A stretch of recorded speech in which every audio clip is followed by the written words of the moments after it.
Hey lovelies, you're welcome to reviews and recaps. Let's get into it. So the first scene started with the guys in the lounge. Tommy told the guys that they needed to take their strongest connections out. So two of their strongest connections out, get to know them, ask them the tough questions. And so that was it.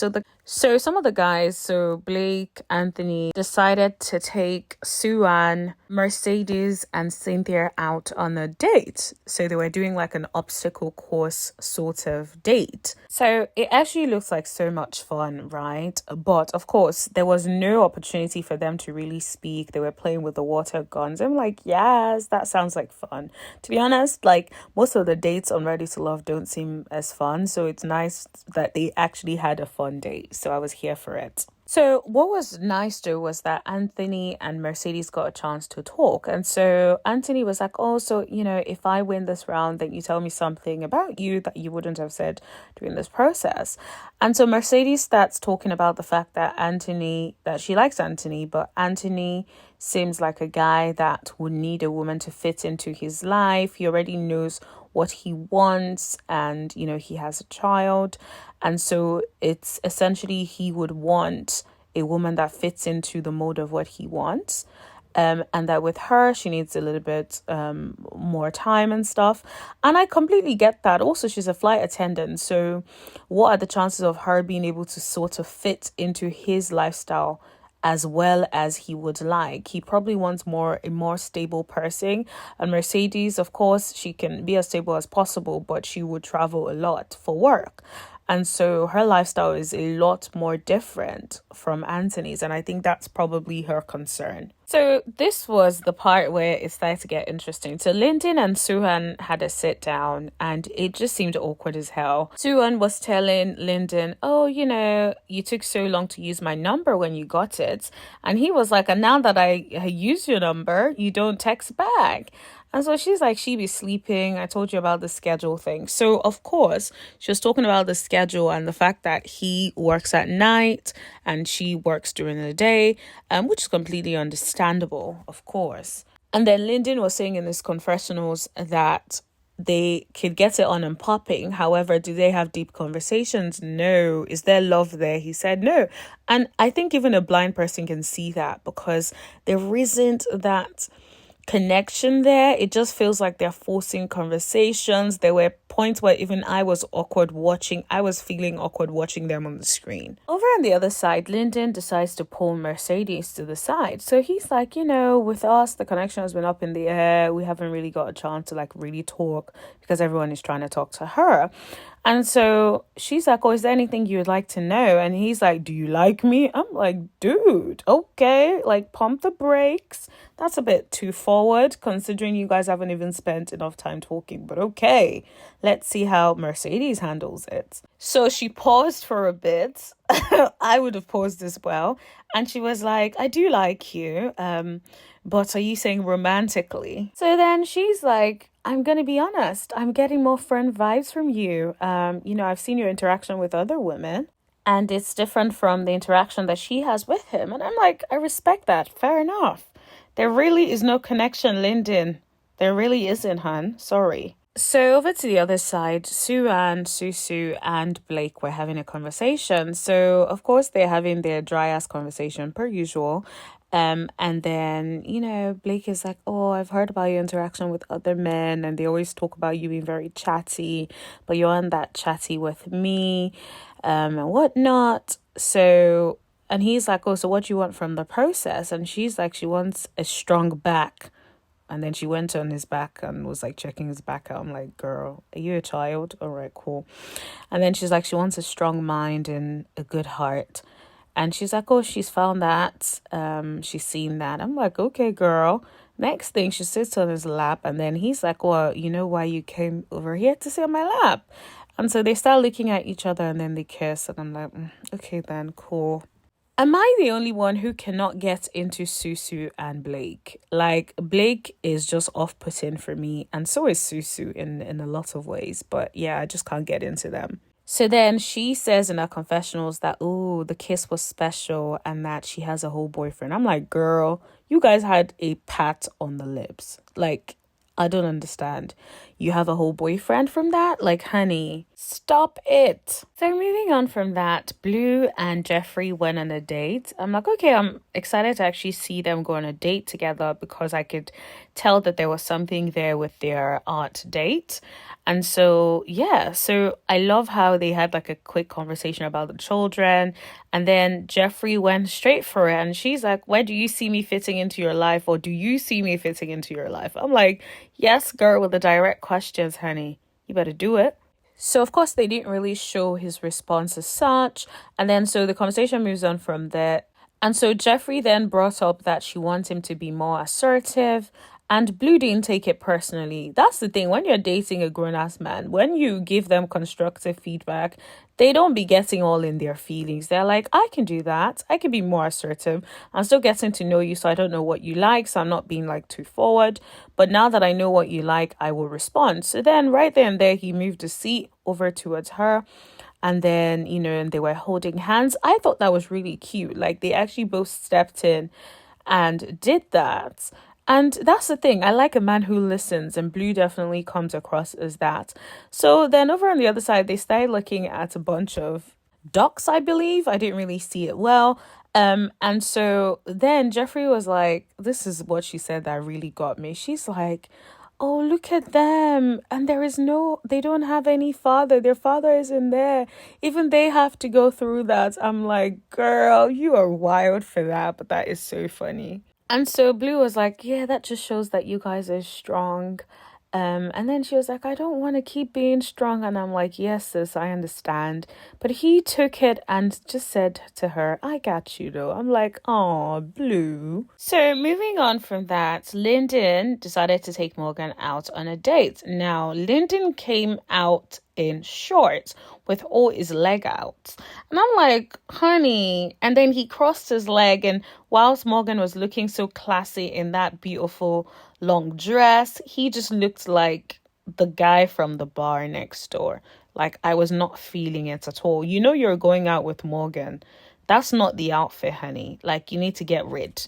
So Morgan is like, you're out with the Uchi daddy shorts. I'm like, yeah. And it's not a compliment, babes. Over on the other side, Tony and Marcia decided to go on a date. So Tony was basically saying he likes Marcia and Morgan, but with Marcia, she's not really as aggressive as Morgan, so he's just trying to know if she's comfortable with him.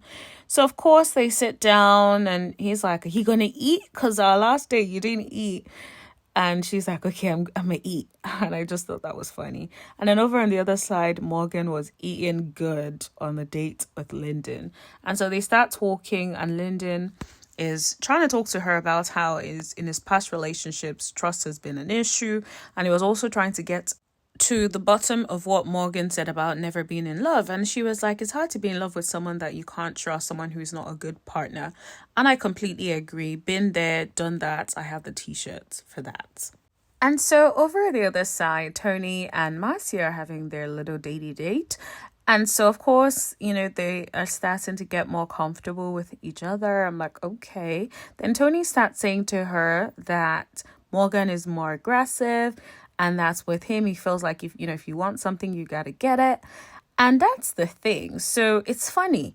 Tony wants a more aggressive partner, but I feel like Marcia is more, I'm a sit here. If you really want me, come get me kind of girl. And so she's not going to be Morgan, honey. Like, let it go. So he's like, a man likes to feel wanted as well. And then she's like, she's going to be more intentional. I'm like, okay, girl, I guess you could try. So moving on from that, there was a group date. So Mark Anthony, Zanique, Jeffrey, and Tony went on a date. And I'm like, you hear me? When I say that in every episode, I'm seeing them eating and I'm so happy. Like, I feel like this is like the first time in Ready to Love whole history that there's food and people are actually eating the food. Like normally there's hardly food or you just don't see people eating, but I'm like, girl, this season they be eating and I'm here for it. As a foodie, I love to see them eat. Anyway, so Mark Anthony starts asking Zanique, how has the process been for her? And she opened up and said, it's been overwhelming for her. And she sort of like, it takes a while for her to get to really know someone. I'm like, girl, I don't think this process is for you. And also, it was very interesting seeing her just sitting at the table. There was a point where it almost looked like she was lost in thoughts. I don't know if any one of you guys caught that, or maybe it was just me. But Mark Anthony then asked Jeffrey, I think they asked Jeffrey a question. Can't remember what the question was at this point. But Jeffrey then starts explaining how alone it was for her to give birth by herself, because she had this whole list of who she wanted and all of those things. And it was just such a vulnerable moment. And then Mark Anthony was like, that's one of the reasons why he likes her. She's very open. And that's the thing. I can say when she's on the dates with these men, she comes across as very open, very much like transparent, point out her feelings and stuff, and being very vulnerable, which generally a lot of guys like that.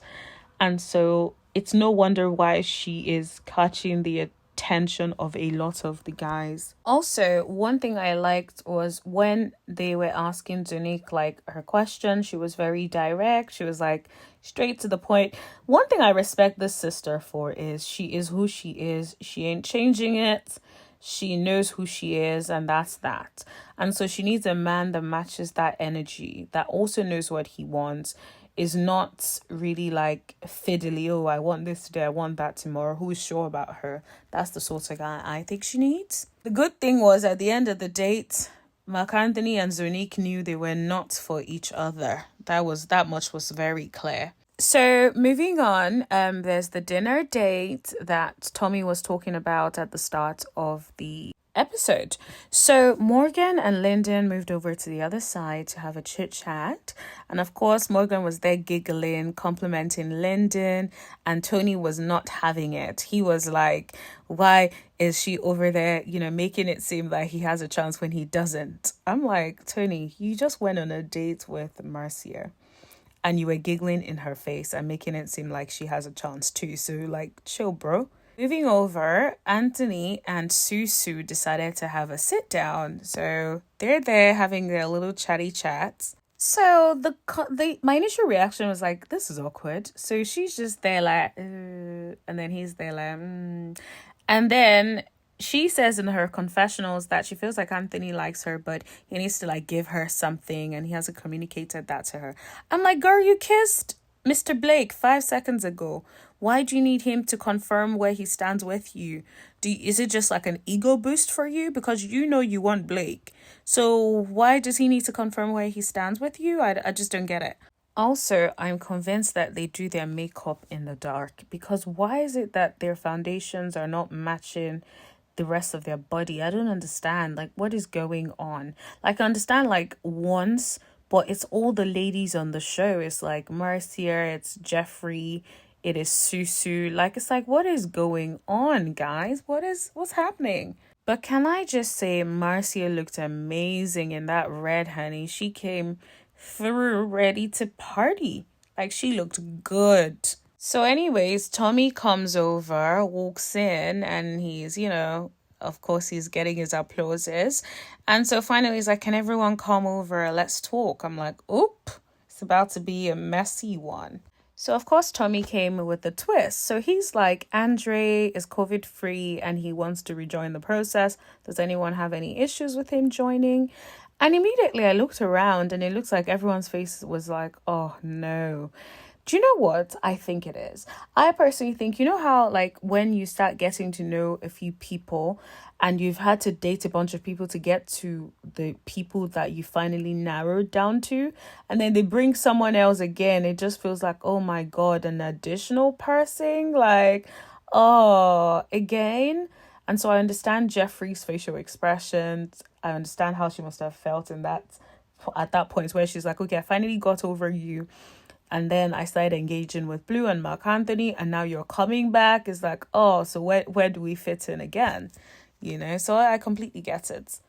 I think I spoke too soon, because did you see the look Jeffrey had on her face when he walked in? I'm like, girl, did something happen that we are not privy to? Because she was not here for it. I wasn't here for Andre's bond though. It's like, you're coming back. Like, surely you would have thought about having a new cute hairstyle. I wasn't here for it. So Tommy then says that two people are going home, so one man and one woman.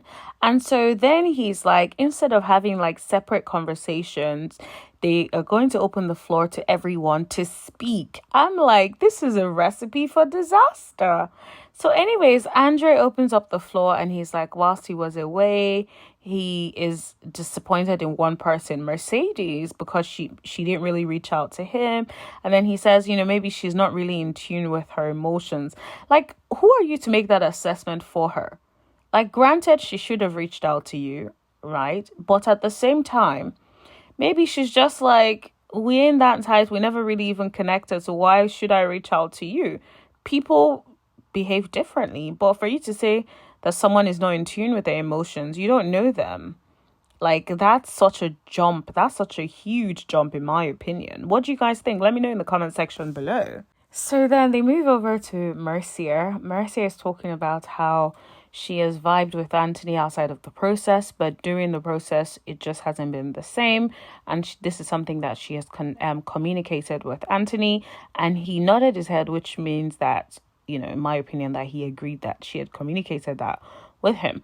So moving on, then Tommy is like, Jeffrey. I'm like, girl, are you guys trying to start a fire? So she was just like, Anthony, we didn't really connect. And stuff. She didn't really say much. And then he was like, yeah, it's just like, the process, you're getting to know people, which is fair enough. You can't get to know everyone. You can't connect with everyone. That's impossible. So Cynthia then says, she likes Anthony. She thinks Anthony is ready to love. But Mark Anthony, she thinks he's young. She doesn't think he's ready to love. Did you see Mark Anthony's face? He's like, bro, why put me in this mess? So Janique was like, yeah, Mac Anthony, we went on a double date, but there were no sparks there. And I'm like, yeah, fair enough. Mac Anthony even nodded because he was like, yeah. And so Mr. Tommy is like, Sue-Ann. And then she goes ahead to mention Mark Anthony. And she's like, oh, with Mark Anthony, she doesn't know where his long-term plans align and her long-term plans. And then Tony was like, well, Sue-Ann, I never knew what you were thinking, and I didn't even know why you were here. I'm like, ooh, Tony, she's gonna get you for this if she doesn't leave this episode. Andre also mentioned Sue-Ann. He said, I think there's something about you that needs to be understood. I'm like, ooh. He's like, she has this part of her which comes across as she's above everyone else. That's interesting. Maybe that's why her and Blake connect, because they both have that thing. It's interesting. I wonder if other people also see Sue-Ann as having that thing. It would be interesting, because I think that would give clarity to whether or not she really has this thing, So it got to Blake's turn now. Blake was like, Zanique, I feel like she wants children and I won't be able to give that to her. I'm like, dude, at the start of the process, weren't you like acting like you could hopefully sort of kind of be swayed to have children? But I knew that was all lies anyway. So then Morgan was like, well, Blake, and that, at the end of the day, the conversation that she had with Blake wasn't pleasant. And also bringing up what Jeffrey said, that she had already found her person. I'm like, Morgan came to stir it up because no one brought that up. And then Blake was like, I never said that. So, of course, Jeffrey responds, but she didn't interrupt him, which I appreciated. She was like, he's controlling and he misses the mark on being authentic. Do you know what? She gives one of the best reads, hands down. And she's so calm about it. She's so smiley about it. She's so laid back about it. Like, I'm so totally here for it. So then after, Jeffrey faced Sue and said, you keep interrupting in my interactions with the men when everyone has their path. I walk mine, you walk yours. I'm like, okay, Jeffrey, but why did you come for Susu? Unless maybe Susu came for her in the episode and they edited that out.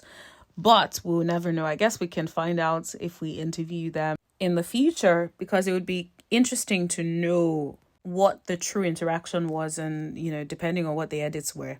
So then the conversation then comes back to Blake and Jeffrey. And then Jeffrey is like, Blake basically told her that, he's too old to be going through the connections, and be standing in women's faces and telling them what they want to hear, blah, blah, blah.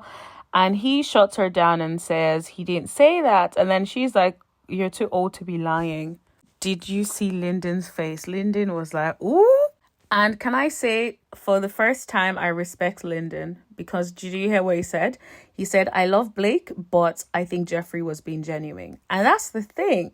I've always gotten that impression that she is genuine, right? So you might not like her, but she is who she is.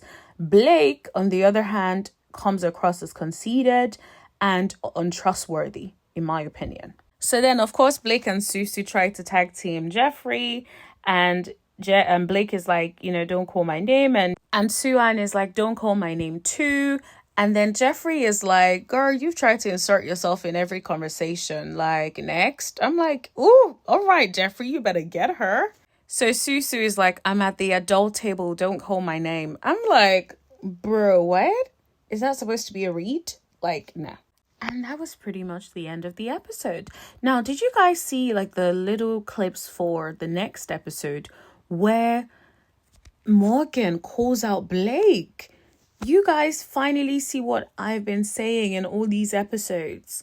I can't wait to see Morgan calling out Blake, because there is something there. I know you guys don't like Jeffrey, but there is something there. And the truth will come out. Anyways, guys, thanks for listening. Please give this video a thumbs up. Make sure you subscribe and tap that bell for notifications so you know every single time that I post. Please also give this video a thumbs up. Also, leave a comment in the comment section. Let me know what you guys thought of this episode. And yeah, like, do you guys agree with my assessment of Blake? Let me know in the comment section below, guys, and I will see you guys later. Bye.